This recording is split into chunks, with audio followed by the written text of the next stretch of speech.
saddex hadaanay buurnayn aabaha ku geel baladiguna ku guurleed wixii saddex hadaanay buurnayn laba waa kubkiyo bari xuduudda hadaanay buurnayn aabaha ku geel baladiguna ku guurleed horta naaga waxa lagu xushaa gabadha barida weyn kuwa weyn qaarka dabade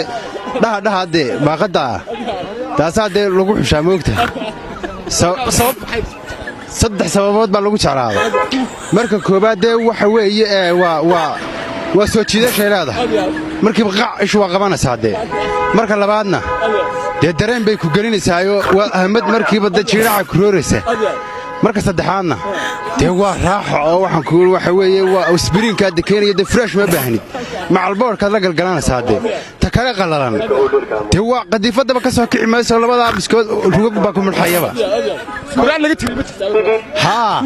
aniga gaas mid baan ka tiri waxaan gabadh baan u haysan waxaan barideeda jiicideeda jaaheeda nuurkeeda soo jeedkeeda wacan baa soo jiidanayeen ninkana wuxuu yiri wakiilaha lafaha burburanaya bari subagla bilaayada ka xijaabe riyaha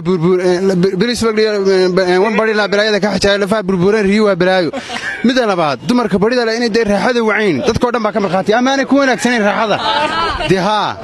dumarka caatada laakiin fariin baan u diraya